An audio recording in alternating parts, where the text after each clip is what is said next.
19 June, 1944 Philippine Sea, east of the Marianas.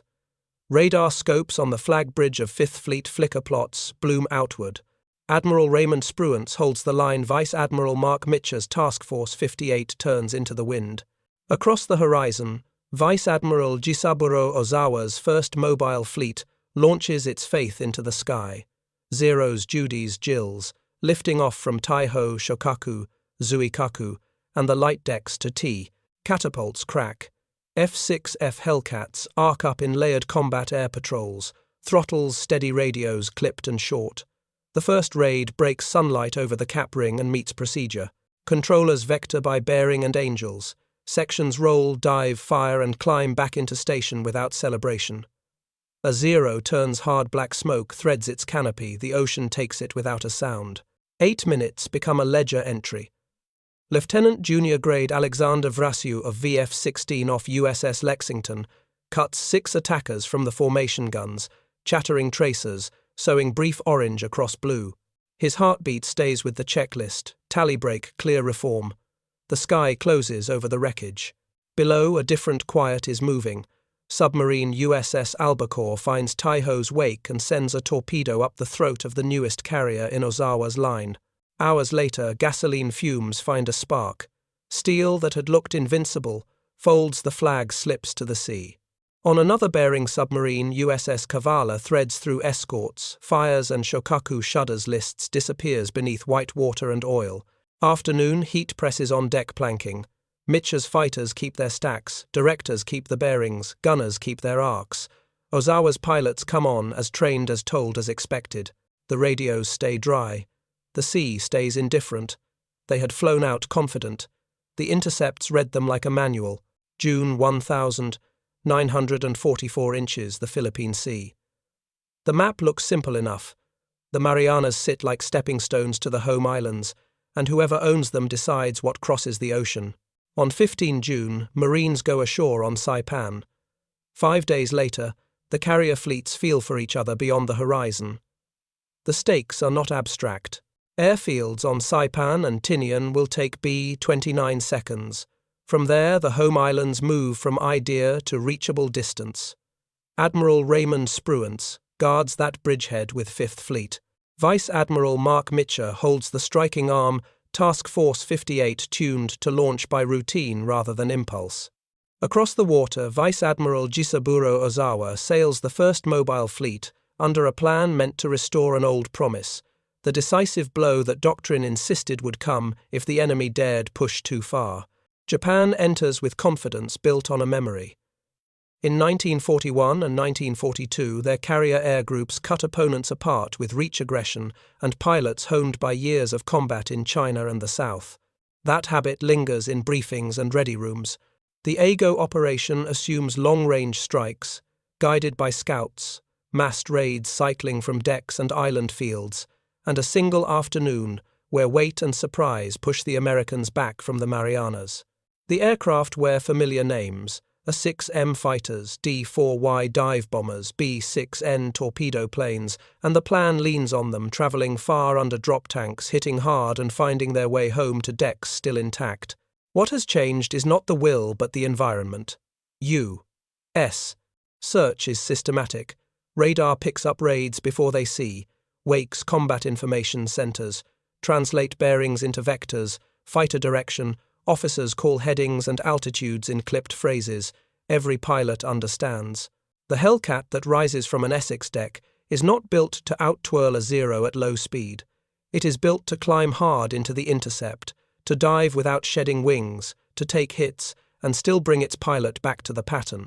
Procedures stack in layers, outer pickets high and low. Cap cruiser directors, knitting sky plots into simple orders so that skill matters, but does not have to carry the whole fight. Fuel and training tell their own story. The mobile fleet reaches for range because forward bases are threatened and tanker tracks are thin. Flights launch heavy with gasoline and drop tanks, and every minute spent searching or deviating from the brief costs a minute's safety on the return leg. Many aircrew are capable, some are brave to the point of indifference, but the long pre-war pipeline that once produced elites has been cut down by attrition and time. Sorties now include men with hours in the tens, not the hundreds, and even veterans are nursing engines and airframes pushed hard since 1942. The result is not collapse at takeoff. It is a narrowing of options once the intercept goes wrong or weather closes a lane. American gunnery does not promise immunity, yet it draws a shorter circle around the task forces.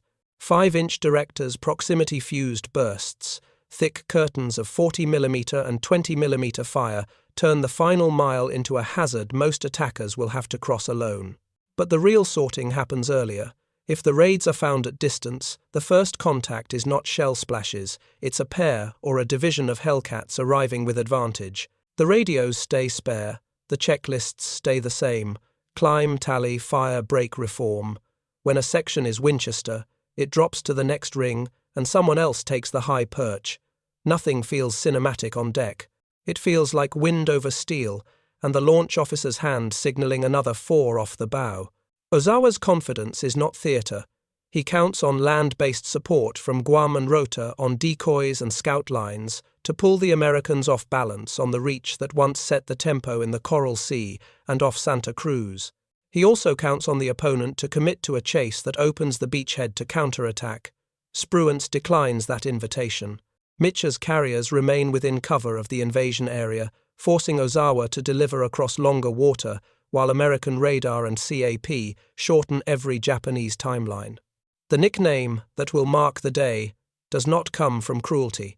It comes from asymmetry. One side flies into a net woven from electronics doctrine and production, and discovers that courage can only do so much when the other side writes the script. Nothing about this removes danger. A missed plot, a weather cell, a torpedo that runs true, any of these can put a carrier out of the war in a heartbeat. But the trend is clear. In the first hour of contact, confidence travelling on memory meets procedure tuned to 1944. The Marines on Saipan do not need speeches.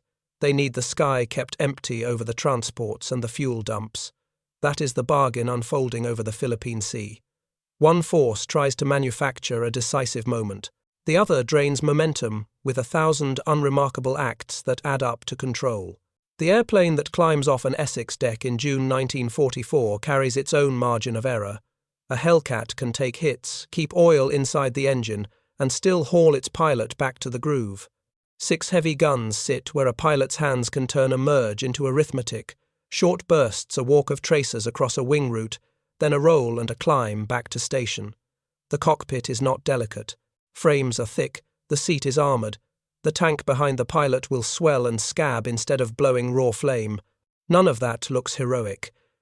It looks like odds quietly stacked before the canopy comes down. Across the water, the fighter most Americans meet first is familiar and dangerous. The Zero can still outturn a sloppy Hellcat below 10,000 feet. It arrives at range on a long thread of gasoline in a drop tank, nimble on the ailerons and light in the stick. In the first crossing turns, it will punish a pilot who tries to fight the last war with the wrong geometry. But the airplane keeps its price tag visible. There is no armor plate behind the pilot's back, no self-sealing in the tank to shrug off half-second gun passes, and in a steep dive the wings and controls begin to argue with speed. The veteran who knows this flies the Zero like a knife. The newcomer flies it like a theory. Over the Philippine Sea there are too many theories. The fight does not begin where men can see each other. In the carrier flag plots, the screen blooms long before a canopy glints in sunlight. Radar nets together distant reports into a single picture. Fighter direction officers turn it into headings, altitudes, and tidy timings. The Hellcats rise in layers, not in a mass, and they are placed so the first intercept meets enemy formations before those formations have had time to shake out. If a raid splits, the outer ring pushes one way, and the inner ring covers the other. If a section takes damage or runs out of ammunition, the next ring slides forward. The language stays clipped.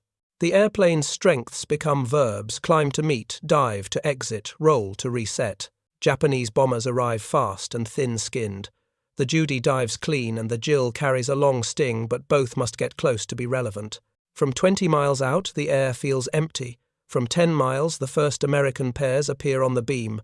From 5, a section breaks through the escort line and goes straight for the torpedo planes. Here, choices get personal. A Zero can turn with a Hellcat at low speed for a few seconds, but not with the same weight of fire or the same safety net if it loses the angle. Pilots who try to hold the nose inside a diving Hellcat find that the American does not need to outturn them, only to press once hard and leave. When a gun pass rips the side of a Jill's engine cowling, the crew's world goes to smoke and heat, and the torpedo they nursed over open water becomes dead weight in a deep blue nothing. Over Guam, the picture feels different, shorter legs for the defenders, a mat of flak over the field, but even there the pattern repeats. Hellcats catch returning raiders heavy with fuel calculations low on altitude and attention after hours over open sea. The fragility that once bought range now buys losses on the home stretch. Landing patterns turn into target arrays. A pilot clears his 6 squeezes, a 2-second burst watches a canopy frame fill with flame, and keeps his rudder gentle so the airplane will be right for the next pass. There is no glee in the radio. There is only the next vector from the controller and the fuel needle settling toward a mark. What looks like luck from far away is manufacturing up close. The fighters are numerous because the ships that carry them keep arriving from a country that can refit a carrier in months and train a wing in parallel. The gunnery is tight because the Mk-37 director and the 5-inch gun-throw shells that fuse on proximity, not on hope. Even when a bomber punches through the cap, the last half-mile becomes a thicket of timed blossoms, puffs that are not decorative, but designed to shear wings and smash a cockpit canopy into a pilot's face. Attackers still reach the orbit now and then, and once in a while a torpedo wakes near a carrier's quarter. But those moments are notable precisely because the tide runs the other way all day long. Pilots on both sides feel the weight of their machines in their hands. American throttle habits get aggressive in the vertical, because the Hellcat will not shed a wing when it points downhill, and the pilot knows he can dive away from a tight circle instead of staying in it. Japanese hands stay delicate because an extra 10 knots at the wrong time can wash the control surfaces into mush. When a Zero chases a Hellcat into a high-speed extension, the hunter becomes the hunted in a handful of seconds. The American unloads, gains distance, reverses in a climbing turn, and arrives nose-on with guns already spitting. Survivors on the Japanese side learn to avoid that exact picture, but learning takes time that the day refuses to give. Fuel is the quiet enemy. A raid that launches heavy over very long water has a schedule for everything: the climb, the search leg, the push, the egress.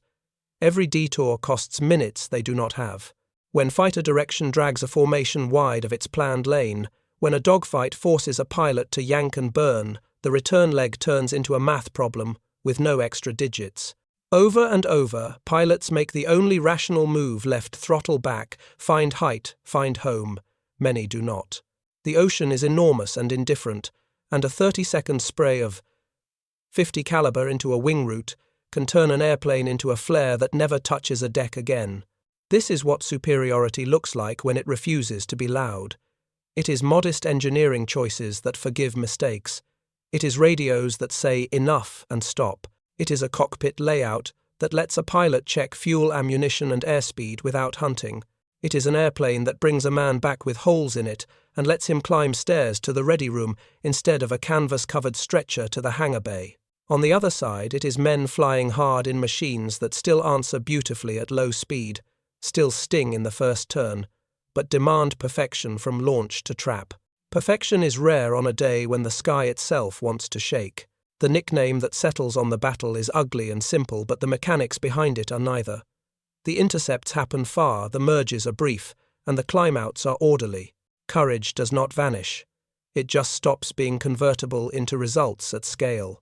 By afternoon, the sea is streaked with oil and the air with cordite haze, and the ships that matter are still turning into the wind to keep the launch cycle on time. Pilots step down the ladder, sign a line, drink water, and listen for the next vector. They fly again because the system asks them to, not because the day feels like glory.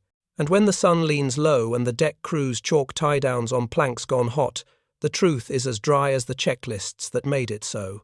They flew out on memory. The net read them line by line. The canopy closes with a thump that turns the world small and exact. Fuel on board is enough for the station, the vector, and a margin if things go wrong. The deck is a rectangle of heat with white shirts flicking hand signals, and then the launch officer's palm cuts forward and the catapult shoves the airplane into wind. A Hellcat climbs with the kind of steadiness a pilot can lean on.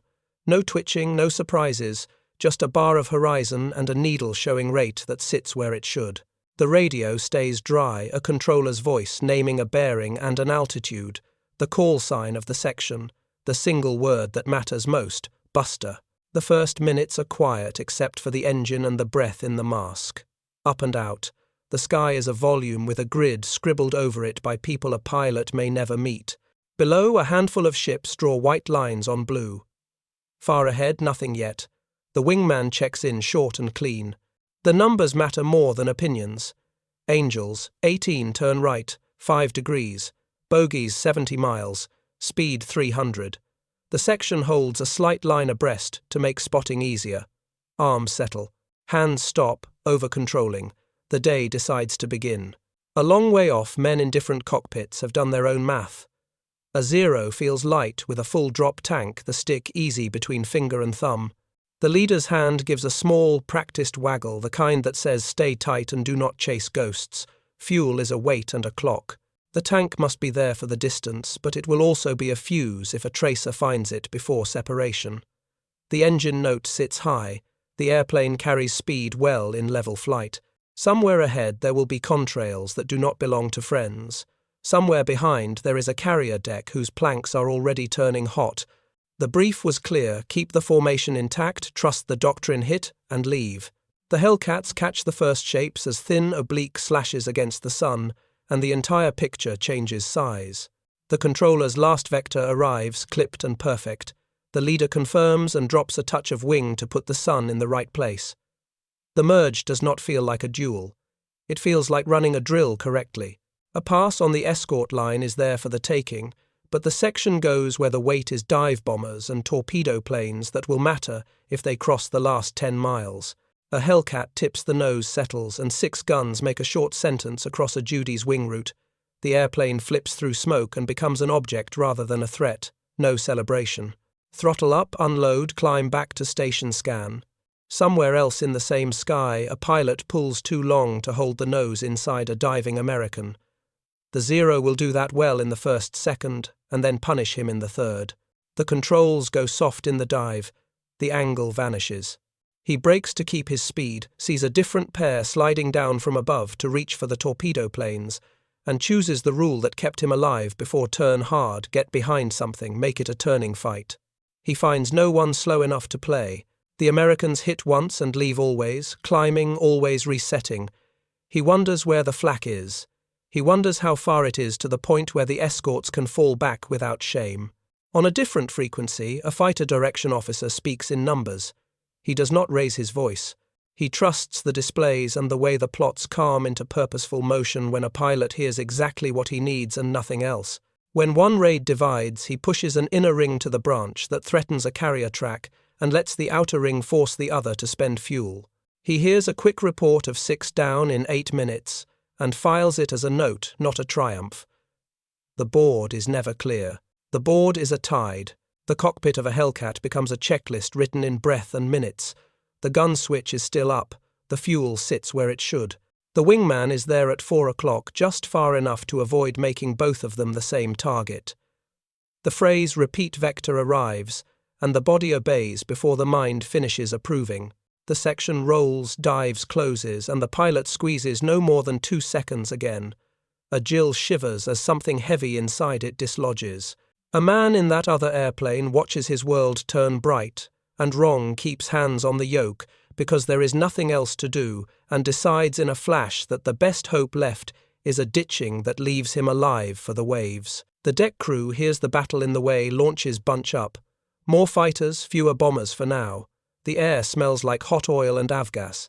An aircraft returns with holes stitched through a flap, but the gear comes down, and the pilot catches a wire, flings the hook clear, and taxis out of the groove. Nobody on deck watches a kill tally. They watch the chalk marks, and the cycle and the signals. The ordnancemen reload. The plane captain pats a cowling to feel heat.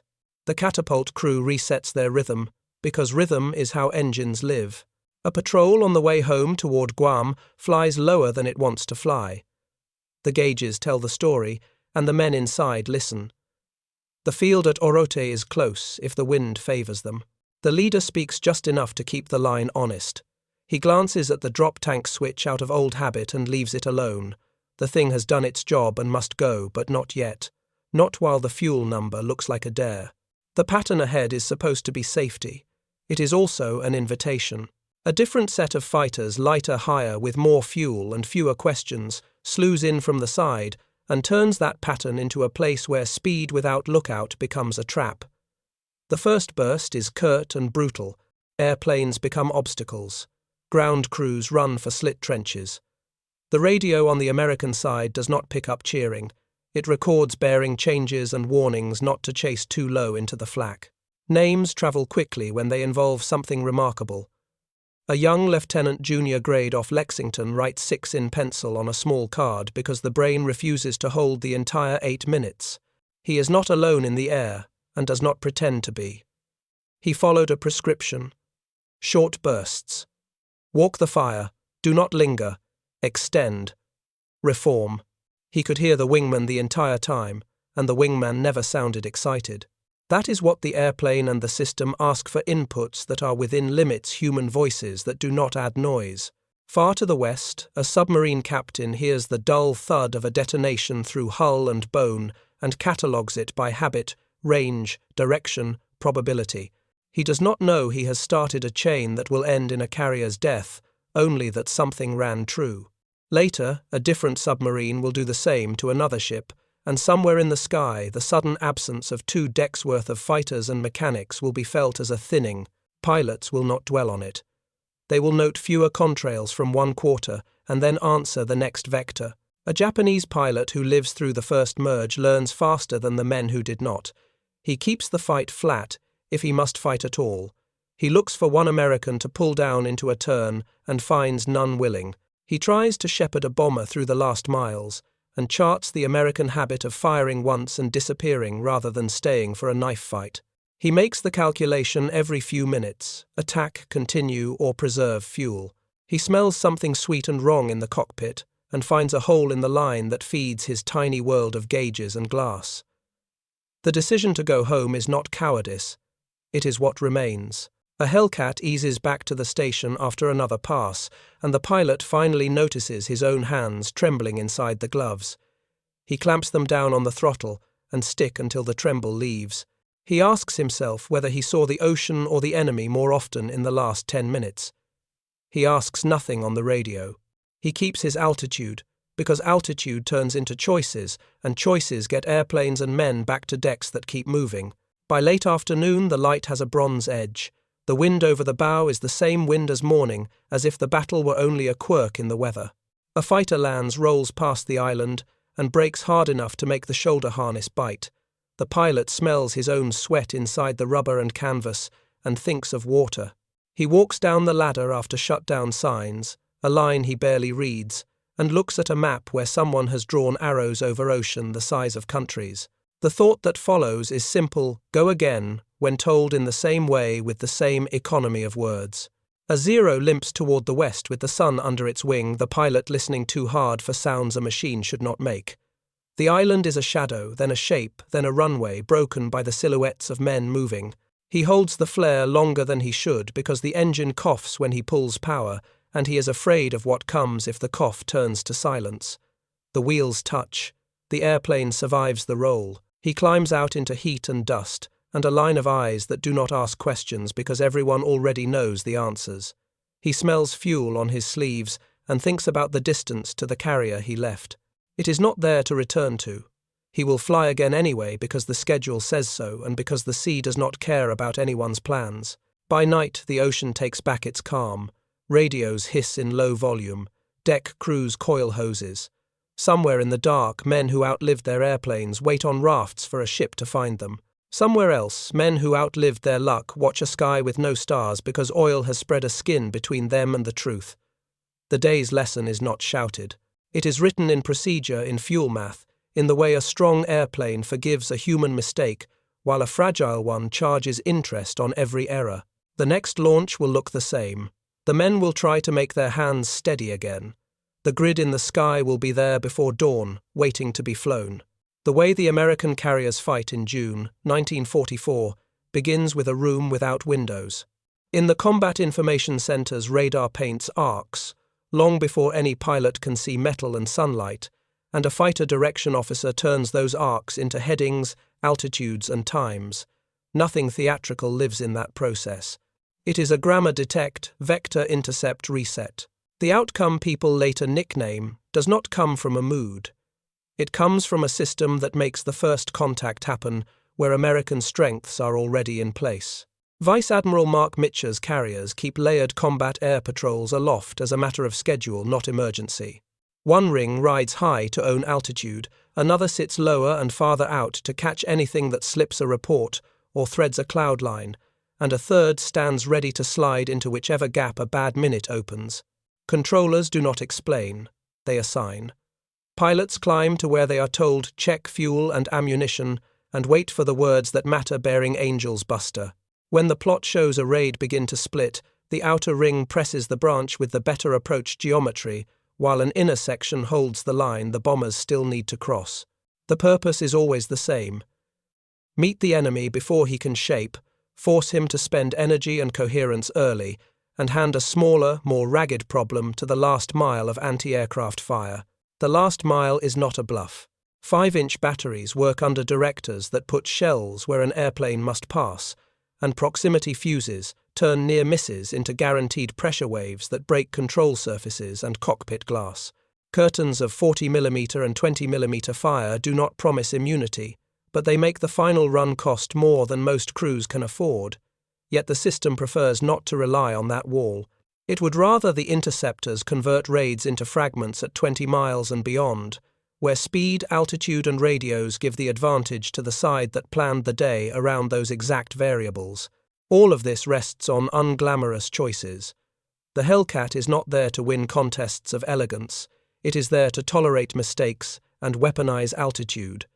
Self-sealing tanks keep a gun pass from becoming a funeral. Armor plate behind the seat turns a half-second burst into bruises and shock instead of a mortal wound. Thick wings stay attached in a long dive, so a pilot can exit a bad merge by pointing down, not by begging his airplane to pirouette tighter. Cockpit ergonomics put throttles, mixture gun switches, and gauges where hands can find them without thought.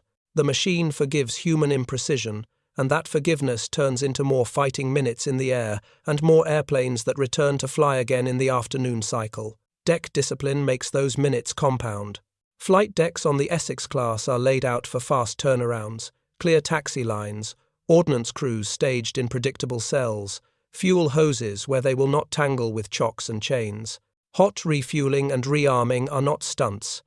They are an accepted way to keep a ring of fighters in the air, while another ring lands and a third moves to the catapults. Launch cycles and recovery cycles interlock so that combat air patrol coverage never drops to a thin thread. Plane captains know which cowling hides a temperamental magneto and which tire needs a glance after every landing. The machines get attention in the order that keeps the grid in the sky intact. Industrial capacity shows up as availability rather than as parade numbers. Spare engines, propellers, tires, and gun parts ride across the ocean, inside holds that keep arriving. Pilots are not irreplaceable heroes.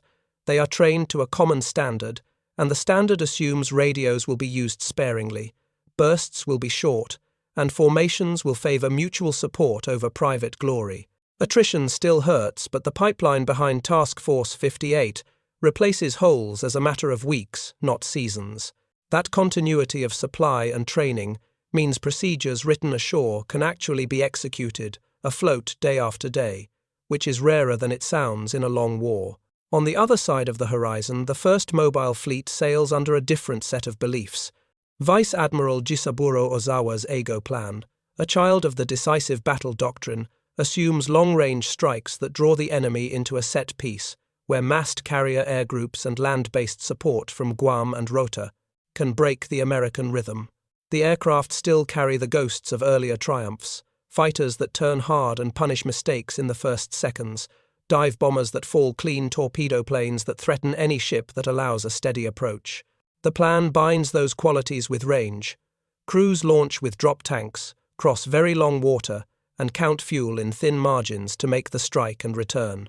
Coordination demands clear scouting lines and reliable timing, but the distance stretches every thread to the point where one weather cell, one misreported bearing, or one unplanned dogleg eats minutes that cannot be purchased back. What has changed most since 1942 is not intent but environment. American radar and fighter direction collapse the Japanese assumption that the first sighting belongs to the attacker. Raids are seen as plots on scopes, not as glints on the horizon. Interceptors are placed not where the enemy was, but where his airspeed and altitude say he must be to reach anything that matters. That shifts the mental load. Japanese formations spend energy fending off the intercept and reassembling while the clock on their fuel runs down. When they do push through the outer rings, they meet the last mile in smaller packets, where anti-aircraft fire can treat them as individual problems rather than a wave. Training pipelines tell. In 1941, many carrier aviators in the Imperial Navy brought years of experience into combat. By mid-1944 losses and time have forced the fleet to launch capable, often brave crews whose hours in type are in the tens where their predecessors had hundreds. The Zero still rewards delicacy and will carve a careless Hellcat in a low-speed turning fight, but it asks for perfection from takeoff to trap and offers little protection when perfection wavers. Dive bombers and torpedo planes remain lethal if they reach their release parameters. The hard part is getting there with escorts intact and fuel enough to escape.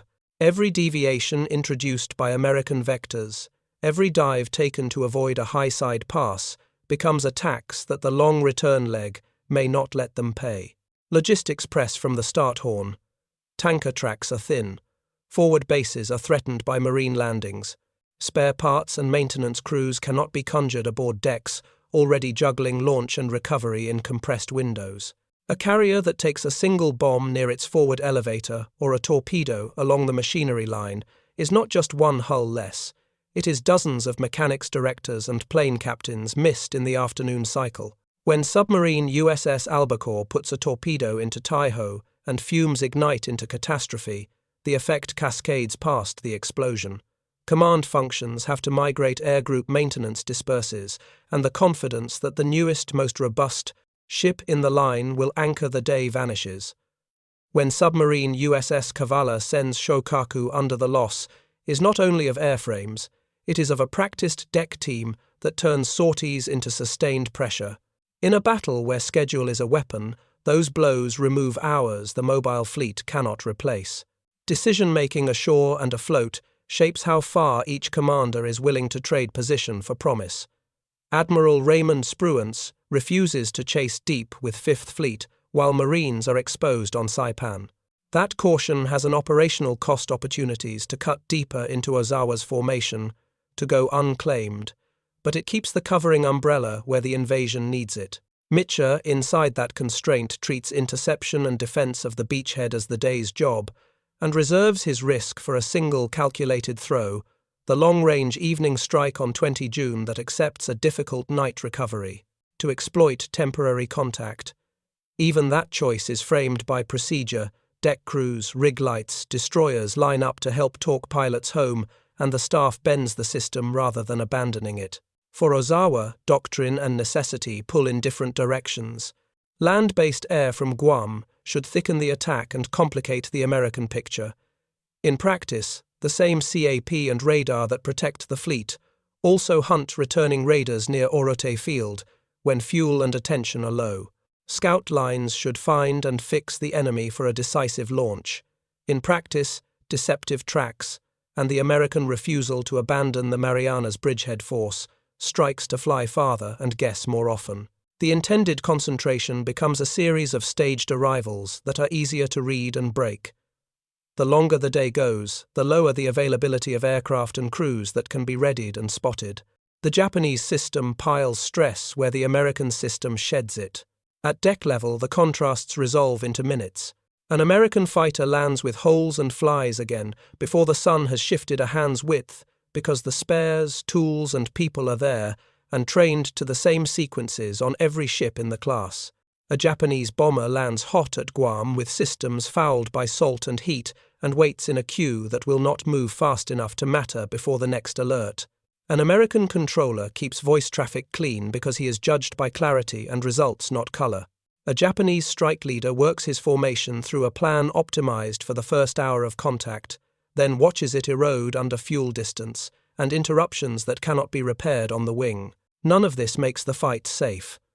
A missed plot line or a lucky bomber can still torch a flight deck and erase a squadron's worth of experience in a single minute. A submarine's periscope wake can still turn triumph into loss without warning. What the structure does is bend probabilities. It makes the merge arrive with advantage. It reduces the time attackers spend unopposed in the last 10 miles. It raises the share of pilots who come back to fly again that afternoon. Over hours, those marginal gains stack until they look like inevitability to anyone watching only the score. Up-close inevitability is built from fuel math, switchology, maintenance checklists, and the human habit of doing the same right thing one more time. By the end of 19 June, the pattern has become plain. Raids arrive, break apart under intercepts, and fail to mass at the range where their weapons matter most. The mobile fleet bleeds airplanes on approach and on the way home. The American umbrella over Saipan holds because it is a product of schedule rather than reaction.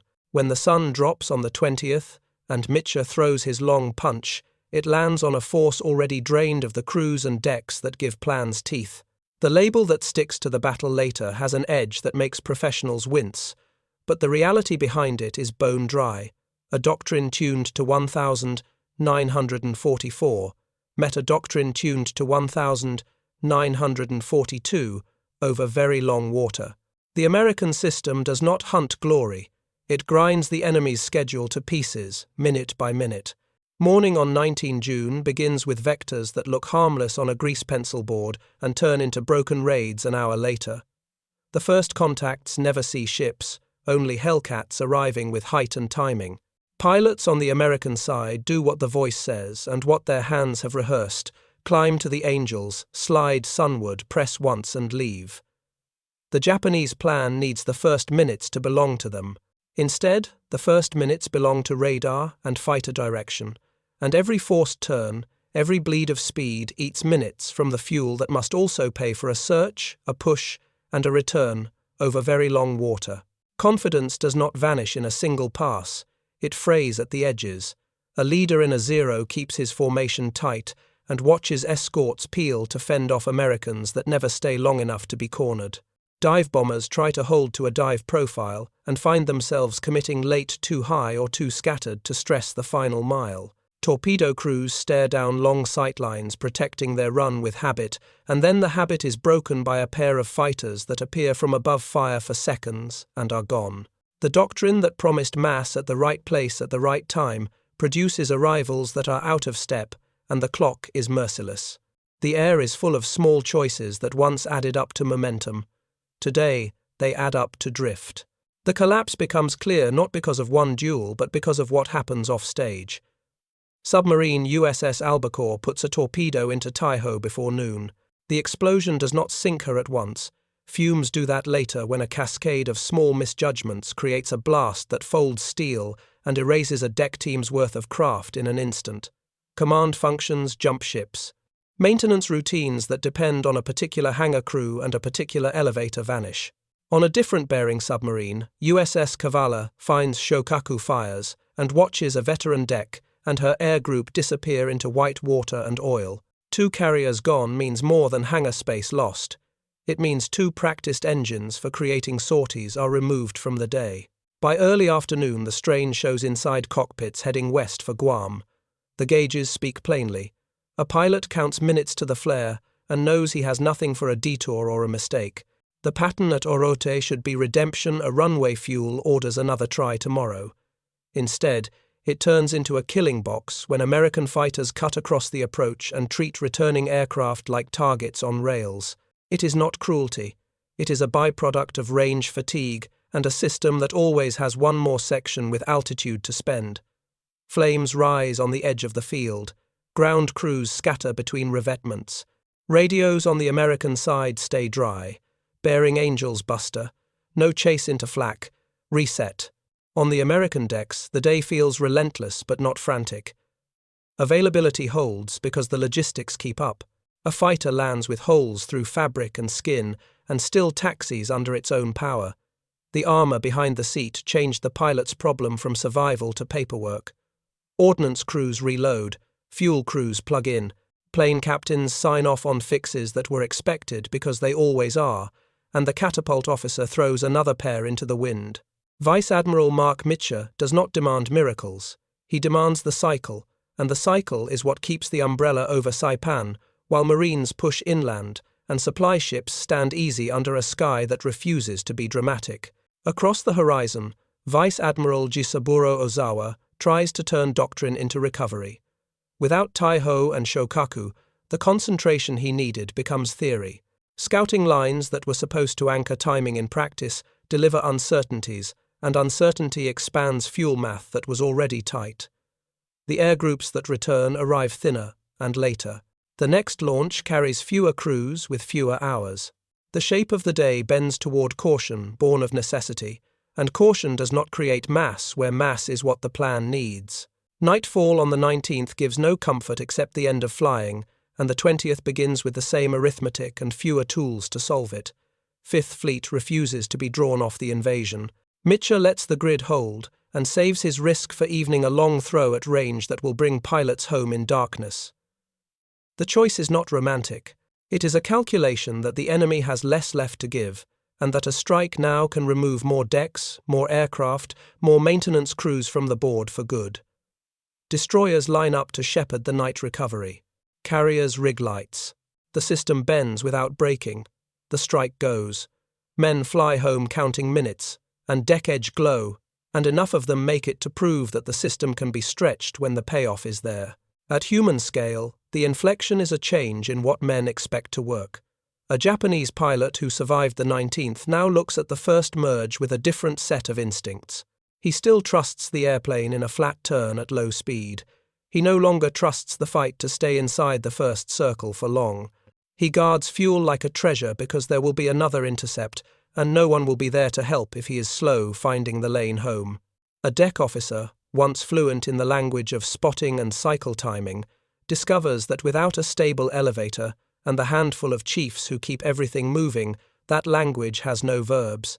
An American fighter director who spoke bearings into the morning air without drama looks at the board in the afternoon and reads not just targets but fatigue, and still the vectors go out in the same spare cadence because nothing else is required. Numbers tell the blunt story by evening. Hundreds of Japanese aircraft gone in 2 days, many to the air and the sea, rather than to visible explosions near American hulls. 2 carriers and their irreplaceable deck teams removed. A fighter force that must now choose between escorting a strike that cannot mass or defending routes that lead to fields already watched. The nickname that will follow the battle is an ungentle reduction. Professionals on both sides feel the shape of something different, the moment where courage, skill, and individual brilliance stop converting into results at scale because the environment no longer allows it. What collapses is not the airplane's ability to fly a beautiful line. The Zero still slices the first turn with a grace that teaches opponents to respect it. Dive bombers still dive straight. Torpedo planes still threaten a ship that lets them point in. What collapses is the premise that those strengths can be brought to bear on demand. Radar and fighter direction deny the opening. Layered cap denies the assembly. Proximity fuses, and a disciplined curtain in the last mile deny the finish. The loss of Taihō and Shōkaku denies the recovery, and the next cycle. Each denial removes a sentence from a script written in 1942 and staged in 1944 over water that punishes anyone who misreads the clock. Dusk spreads a bronze skin over oil sheens that were not there at dawn. On American decks, engines wind down into a careful darkness. On Guam, ground crews count the airplanes that did not come back and say little because everyone already knows why. The myth does not explode. It exhales and is gone, leaving procedure to own the sky. Zero still carves thin and lovely lines, but the sky now belongs to procedure. Night settles over the Philippine Sea with engines ticking cool and deck gangs coiling hoses. Reports climb the island ladders in simple numbers. Aircraft fit to fly at first light, pilots rested enough to brief fuel and ordnance on hand. Vice Admiral Marc Mitscher listens, nods and leaves, the cycle intact. Combat air patrol at dawn search, arcs out to the necessary lines, no heroics. The umbrella over Saipan remains the point. Transports and hospital ships rest easier under it because routine has proven stronger than surprise. Across the horizon, the first mobile fleet counts what is gone and what can still be turned around. Taihō is a memory reduced to oil and smoke. Shōkaku is a column of bubbles on a chart. With 2 practiced decks removed the tempo that gives carrier air power, its bite falls away.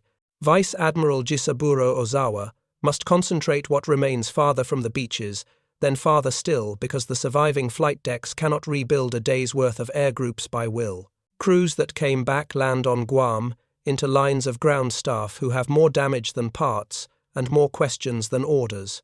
Sortie rates the heartbeats of a carrier war drop and do not recover. In the first 48 hours, the difference looks like minutes. Task Force 58 turns airplanes quickly because the spares, tools and people exist on every Essex with the same logic and the same choreography. Fighters that landed shot through fly again after checks that are expected and sometimes already half done before chocks are in.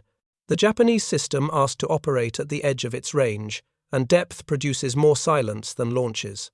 A doctrine built on decisive mass cannot find the mass. Over 2 days, more than 400 Japanese aircraft are gone to flame, sea misnavigation, and the long arithmetic of fuel. Many of those losses happen far from the American ships they were meant to strike. The lessons are mechanical and impersonal. Radar joined to a fighter director's calm voice denies the opening. Layered cap denies assembly. Proximity fuses and disciplined gunnery deny the finish. The Hellcats' forgiving design turns human error into a second chance. The Zero's brilliance at low speed still cuts a clean line, but demands perfection and pays harsh interest when perfection slips. Fuel math rules every choice for the raider and becomes a sentence when a vector drags a formation wide. Remove 2 carriers, and you remove not only airframes, but the maintenance crews, directors and plane captains who convert steel into sorties. The result is not a single dramatic moment, it is the steady erosion of options until only survival remains. By the 3rd dawn, the sea is quieter, but the meaning is not. 5th Fleet keeps the sky over the Marianas usable for marines and logistics, which was the only reason to fight here at all. The nickname that sticks to these 2 days is ungentle. Professionals know it really describes asymmetry in process, not in courage. Pilots on both sides flew hard. One side flew inside a system that absorbed mistakes and multiplied minutes. The other flew on memory stretched across distances that no longer forgave them. The sky chooses no side. Procedure chooses results.